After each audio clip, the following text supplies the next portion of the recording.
अध्याय 1 सूर्यवंश और रावण की उत्पत्ति।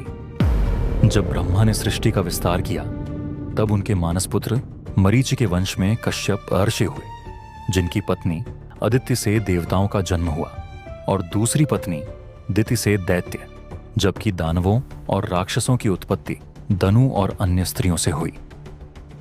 कश्यप के पुत्र विवस्वान सूर्यदेव से सूर्यवंश की नींव पड़ी। सूर्यदेव के पुत्र वैवस्वत मनु हुए, जिन्होंने अयोध्या नगरी बसाई। मनु के पुत्र इक्ष्वाकु से सूर्यवंश का राजवंश आरंभ हुआ, जिसमें राजा हरिश्चंद्र, सगर, जिन्होंने समुद्र की खुदाई की, अंशुमान, दिलीप और रघु जैसे यशस्वी सम्राट हुए। राजाज के बाद उनके पुत्र दशरथ हुए, एक धर्मनिष्ठ और पराक्रमी राजा, जिनकी रानियां थीं कौशल्या, सुमित्रा और कैकेयी।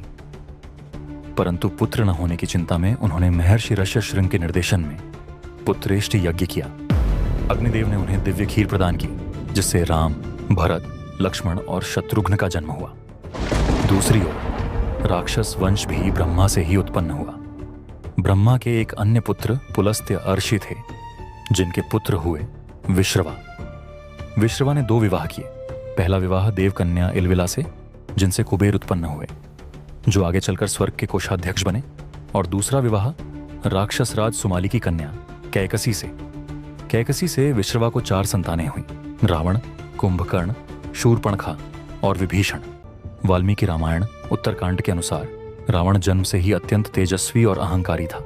उसने कठोर तप कर ब्रह्मा से अनेक वरदान प्राप्त किए, विशेषतः यह कि वह देव, दानव, गंधर्व, राक्षस आदि से अजेय रहेगा, मानव और वानर से नहीं।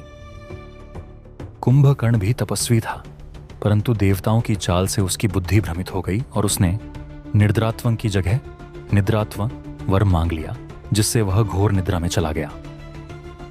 विभीषण ने तपस्या के बाद धर्म का पालन करने की इच्छा जताई और ब्रह्मा ने उसे सत्यनिष्ठ रहने का वरदान दिया। शूर्पणखा इन तीनों भाइयों की छोटी बहन थी। वह मायावी शक्तियों में निपुण थी और रावण की अत्यंत प्रिय थी। शास्त्रों में उल्लेख है कि शूर्पणखा का विवाह राक्षस कुल के वीर विद्युत जिह्वा से हुआ था, जो कालांतर में युद्ध में मारा गया। कुछ स्रोतों में उसे रावण द्वारा मारा जाना भी उल्लिखित है। पति की मृत्यु के बाद शूर्पणखा लंका लौट आई और बाद में दक्षिण दिशा में दंडक वन की ओर चली गई, जहां आगे चलकर उसका राम और लक्ष्मण से सामना हुआ। यहीं से रावण और राम के संघर्ष का बीज बोया गया।